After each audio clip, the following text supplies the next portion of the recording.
మేము ఉదయం చెప్పాం, ముఖ్యమంత్రి గారు, డిప్యూటీ సీఎం గారు, లోకేష్ గారి నాయకత్వంలో కూటమి ప్రభుత్వం అద్భుతంగా ఈ 18 నెలల పాటు ప్రజల్ని అభివృద్ధి పరంలో నడిపిస్తూ ఓ పక్క టీచర్ పోస్టులు, మరో పక్క అభివృద్ధి, మరో పక్క సంక్షేమంతో అద్భుతంగా ముందుకు తీసుకెళ్తూ ఉన్నారు.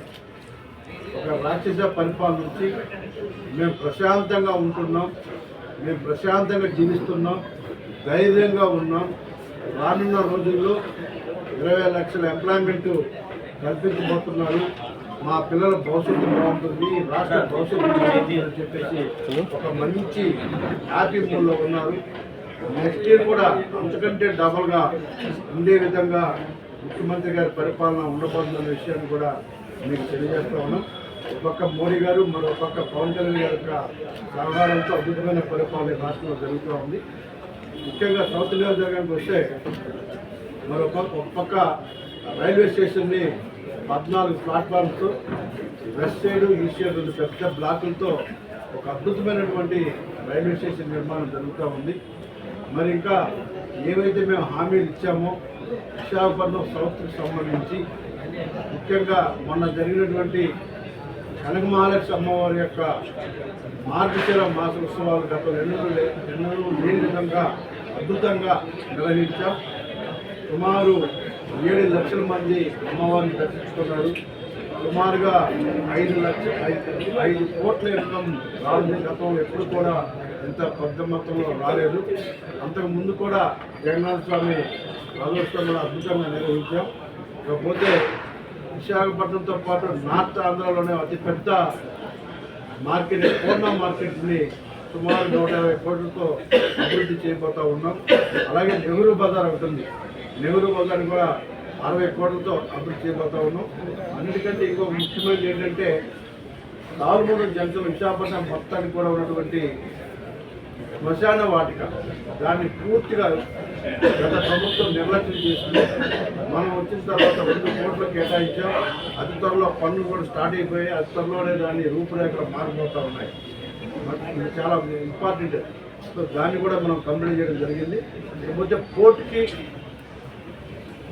కోట వీధికి మధ్యలో ఒక ఎస్ఎల్ కెనాల్ ఉంది. ఆ కెనాల్ వల్ల ప్రజల యొక్క ఆరోగ్యం కానీ లేకపోతే పొల్యూషన్ నుంచి కూడా చాలా ఇబ్బంది పడుతున్నారు. కాబట్టి దానికి కూడా 20 కోట్లు కేటాయించాం.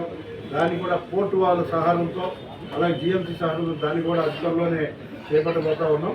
దాని పక్కనే ఒక నిరూపకంగా ఉన్నటువంటి సుమారు ఎకరా ప్లేస్లో పొట్టి శ్రీరాముల కళ్యాణ మండపం ఉంటుంది.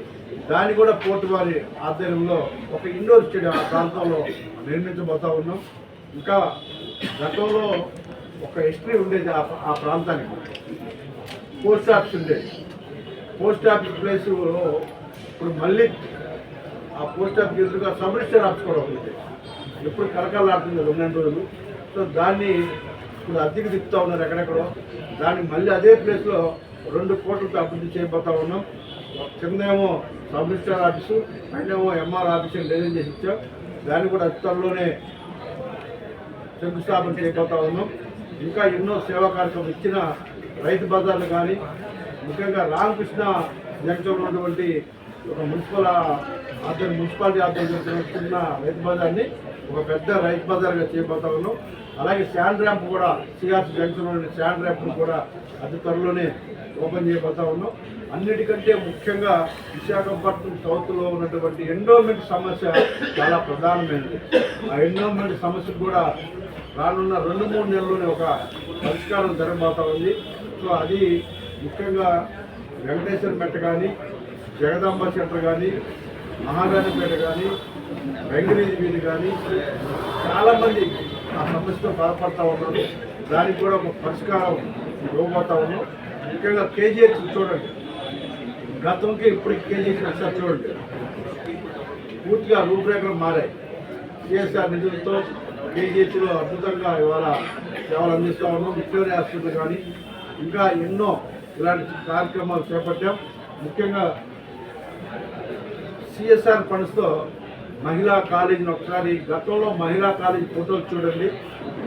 కూటమి ప్రభుత్వం వచ్చిన తర్వాత ఒకసారి మీరు చెక్ చేస్తే ఒక అద్భుతమైనటువంటి వాతావరణం ప్రైవేట్ కాలేజీలు కూడా చాలు. ఆ విధంగా అన్ని స్కూల్స్ కూడా సౌత్ నియోజకవర్గంలో ప్రతి స్కూల్ కూడా ఆర్ఓ ప్లాంట్ దగ్గర నుంచి సోలార్ ప్లాంట్ దగ్గర నుంచి నీట్గా అద్భుతంగా ఉండే విధంగా అభివృద్ధి చేశాం.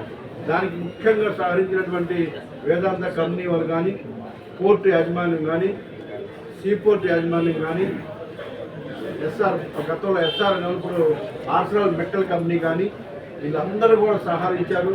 వాళ్ళందరూ కూడా ప్రత్యేకమైన ధన్యవాదాలు. ముఖ్యంగా పోర్ట్ చైర్మన్ గారికి మేము మర్చిపోలేని విధంగా అది ఏమడిగినా కూడా సౌత్ నియోజకవర్గం పొల్యూషన్ బారిన ఉంది కాబట్టి వాళ్ళకి ఏం చేయడానికైనా మేము రెడీ అని చెప్పేసి ఏ ఒక్క ప్రపోజల్ పెట్టినా కూడా ఆయన వెంటనే మాకు సహకరిస్తున్నందుకు దానికి ప్రత్యేకంగా ధన్యవాదాలు. కోర్టులో ఉన్నటువంటి అన్ని దప్పులు కూడా ఇవాళ మాకు సహాయం అందిస్తున్నందుకు వాళ్ళందరికీ కూడా ప్రత్యేకంగా ధన్యవాదాలు. వేదాంతం వాళ్ళు కూడా ఒక హాస్టల్ మెట్రో కానీ అందరూ కూడా సిఎస్ఆర్ ఫండ్ ద్వారా స్కూల్స్ కానీ కమ్యూనిటీ హాల్స్ కానీ అద్భుతంగా సహకరిస్తూ ఉన్నారు. కంప్యూటర్ ల్యాబ్స్తో సహా అన్ని స్కూల్స్లో కంప్యూటర్ ల్యాబ్స్ కూడా పెడతా ఉన్నాం. మీరు ఎక్కడికి వెళ్ళినా చూడండి అన్ని స్కూల్లో కూడా కంప్యూటర్ ల్యాబ్స్ కూడా మేము పెట్టాం. ఇంకా ఫిష్ మార్కెట్ ఏదైతే దండు బజార్ దగ్గర ఉందో అది కానీ, రైల్వేలో ఉన్న ఫిష్ మార్కెట్ కానీ వీటన్నిటికీ కూడా ఆధునీకరిస్తూ ఉన్నాం. ముఖ్యంగా గ్రామాలకు ఆర్ట్స్లు అడిగారు, 9 ఆర్ట్స్లు. ఆ ఆర్ట్స్లు కూడా ఇచ్చిన మాట ప్రకారం 9 ఆర్ట్స్లు కూడా వర్క్ స్టార్ట్ అయ్యాయి. అలాగే 26 కమ్యూనిటీ హాల్స్ ఉన్నాయి. 26 కమ్యూనిటీ హాల్స్ కూడా శాంక్షన్ చేయించడం జరిగింది. ఇంకా ఏవైతే ఇచ్చిన ప్రతి ఒక్కటి రోడ్లు చూడండి. గతంలో విశాఖపట్నం సౌత్ రీజియన్లో కూడా రోడ్లు చూడండి, ఇప్పుడు పరిస్థితులు చూడండి. పూర్తిగా రూపురేఖలు కూడా మారాయని మీకు తెలియజేస్తా ఉన్నాం.